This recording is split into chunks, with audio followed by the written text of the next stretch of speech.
Well, Kendall and I are here with Hanif Ismail, VP of Strategy and Product Management for NetSuite HCM, as well as Jonathan Desai, NetSuite Director of Outbound Product Management. Hey, thank you guys for joining us. Our pleasure. You're welcome. Great to be here. Well, great job on the keynote, by the way. You did well. You got the crowd involved. That was nice. Some really exciting highlights around SuitePeople, but maybe for those who don't know SuitePeople, remind our audience what it is. Yeah, sure, happy to. So SuitePeople is essentially our human capital management software. You know, if you think about financials as an example, when we have financials applications, and that's the applications help you manage your financial assets, right? The health of the business. In this case, the human capital management software helps you manage your biggest asset, which is your talent, your people. So it's similar to that, and it has a breadth of capabilities. Things like it has a full core HR application. It has a full service payroll solution. It has performance management. It has the ability to be able to recognize somebody else for, hey, you did a great job. You can recognize somebody. It also has workforce management, which I spent quite a bit of time talking about today. Did I miss anything? No, I think you got everything. I think we also want to make sure that that everybody realizes and understands that this is not just a simple payroll solution that we have. We process over $5 billion annually in transactions as well. Wow. So, yeah. Well, as Fritz mentioned, you took the keynote earlier today. For our audience who maybe missed the keynote, what were some of the big highlights that we shared around SuitePeople? Yeah, a couple of things, I guess, that come to mind. One would be is that the ability, there's a lot of focus around labor costs. Yeah. There's a tremendous amount of pressure on labor costs right now in the industry, and based on also what I showed, it's going to sustain itself for a while. We're going to see that for a while. So how do you monitor that? How do you manage that day to day?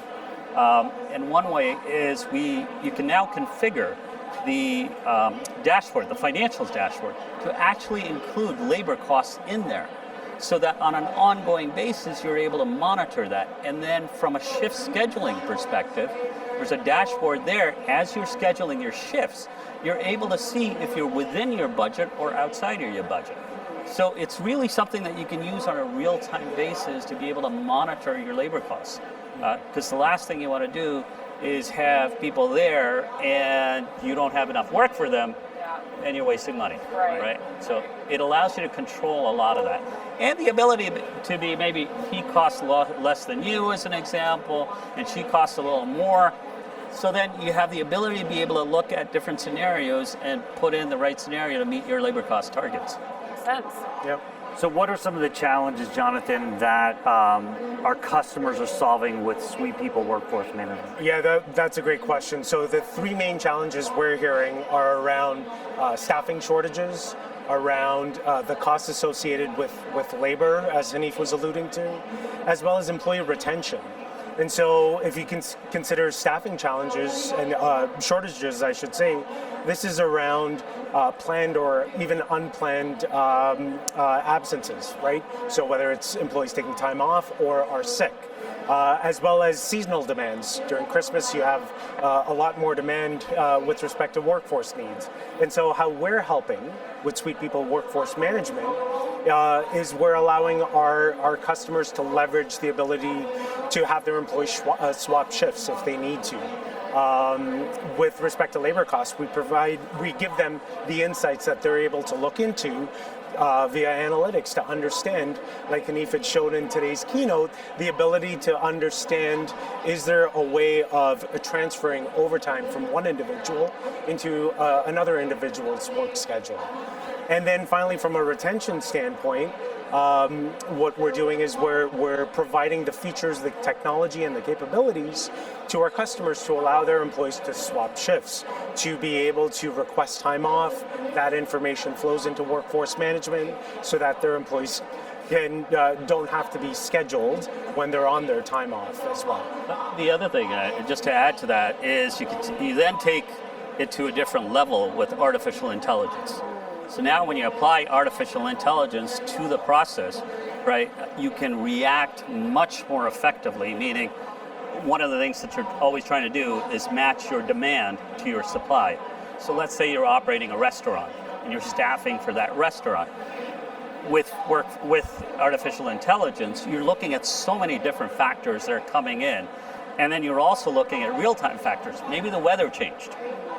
And that might affect the number of people and the traffic that you have in your restaurant. Mm-hmm. Well, you bring that in and then let it automatically match the right people to the job and tell you, okay, you're overstaffing right now. You should probably let 2 waiters, I'm making it up, 2 waiters go at this stage and start take them off shift so that you're managing to that labor cost. So it gets really cool when you start getting into that. It's very, there's a lot of opportunity, and it's a lot more effective for businesses to run that way. Yeah, a lot less people sitting down with pieces of paper and figuring it out. That's right. Yeah. Well, and I think the other great thing about it is it hits right on with what Gary talked about. It's taking those insights that you glean from the product and turning it and making it into action. Action. Actionable insights. So I think that's way to bring that home. Let's talk more about autonomy a little bit. You mentioned autonomous payroll, I like highlighting autonomy from you. Sorry. I'd like it to That's a strong statement. It's a pretty strong statement. I'd like it to autonomously cut her payroll every time she makes a comment like that. But We're not there yet. Yeah. Good thing.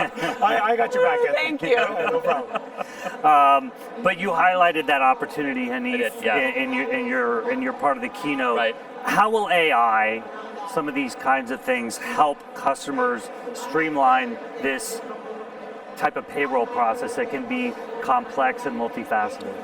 Yeah, payroll processing right now, it takes time. There's a lot of administration to it.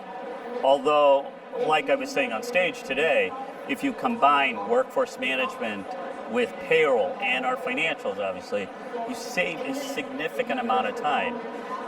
And it reduces that and makes it a lot more efficient. So now how do you take it to that next level, right? Because we're getting it to efficiency, but how do you take it to that next level? And that's artificial intelligence. So then in that case, in that autonomous payroll round, basically payroll is almost running it by itself. Think about it that way. And it's coming to you as a payroll manager for exceptions. Hey, I found this anomaly. Okay, what do you want to do with this? I recommend this based on the pattern analysis, the behaviors that it's seen in the past of you approving things, you don't approve things. It's taken all of that into account and says, you know what? I recommend based on past situation, you should approve it, and you go ahead and approve it. And then it just goes through it, and then it basically is asking you for exception, and at the end of the day, you're done. So it takes away from, today as an example, if one of your locations or 2 of your locations haven't approved their overtime, the managers didn't approve it, well, you have to manually call somebody. You would write them an email or you call them, there's action to be taken. In the autonomous payroll world, which is my head, in that world, there's none of that. It takes care of it. It knows that manager hasn't approved it. It reaches out to that manager through some communication vehicle, could be email, could be whatever else. And if the manager doesn't come back and say, hey, yeah, I'm fine with it, I've approved it, then it looks at the knowledge that it already has and the data patterns that it has, and it formulates a recommendation that, like I was saying on stage today, it could be something with sales patterns. Hey, you know what? Seasonal time, during the holiday period, we always see overtime going up, and this particular individual usually spikes at that time.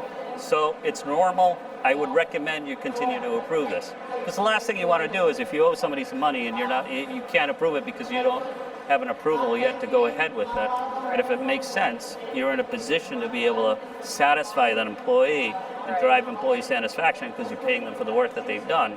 But you're doing it intelligently as opposed to guessing. Right. And at the end of the day, you're not taking away the human touch as well. That's right. The person is still at the driving wheel, making sure that payroll is running. However, this is highlighting exceptions so that, again, intelligence comes out. And with that, I mean, it's allowing them to do bigger and better things with their time. Hiring being one of them, right? As we talked about, one of the big things is staffing. One of the big issues is staffing right now. So Jonathan, how can AI really help businesses when it comes to hiring and goal setting and hitting kind of on those 3 challenges you mentioned earlier? Absolutely. So there's a couple of things I can speak to. The first is around bringing the new folks on board with respect to the hiring processes. Yeah. So when you think about creating a job requisition, it can take time to formulate and contextualize the right information you want to highlight so that a candidate wants to join your organization. Well, what the technology will do is it will craft up the right information based on the knowledge it's gained from across different systems and create a job description that an applicant would want to apply for. Yeah. So it creates this more attractive requisition for you. The other aspect is once you have your people on board and you want to manage them from a performance management standpoint, what the generative AI capabilities allow you to do is quickly generate actionable steps for employees as they're creating goals via their performance reviews as well. Anything to add? No, I think that's good. No, Yep. it's we were talking to a customer yesterday, and over dinner, and we were talking about the whole AI component of it and autonomous payroll. They use our payroll solutions today, and they were saying, "Man, I just can't wait to get my hands on it." But it's something you mentioned earlier that said, "What about control? Right. Do I have control?" Absolutely. They will always have. At the end of the day, they will always have control, but the amount of work that's taken out, whether it's through Gen AI or it's through autonomous payroll, is huge. And then to your point about Gen AI as well, the aspect that Gary talked about today is sweetness. Yeah. That's a huge piece of this. So it's not in context just Gen AI. It's, yes, it'll automate that, it'll create your goals for you, but it'll bring in those insights from the rest of the suite. And that's really what differentiates us from the rest of the competitive landscape, is that we have that capability. Yeah. And we know everything about that company, it's in our suite. We're able to leverage that and make better decisions. Yeah. Absolutely. Love that. Such exciting stuff. And I have to tell you guys, please do not spread this, okay? SuitePeople is my favorite product. Awesome. I'm not kidding. It really is. It's my favorite product, so I'm really glad we got to sit down with you guys. How can people learn more about SuitePeople, Jonathan? There are several ways, and my first recommendation is we've got some very strong solution consultants speaking at our demo pods, so I encourage folks to visit the demo booths. We've got product sessions that are happening. I'll be running one at 1:30, so please come check it out. We've got our website, and of course, talk to your account managers. Your account managers will bring in the right folks to ensure that you get an understanding of everything that SuitePeople has to offer. That's great, and it sounds like SuitePeople has gathered enough information here today to help me do Kendall's performance review. So Definitely. Which will be nothing but excellent. Absolutely.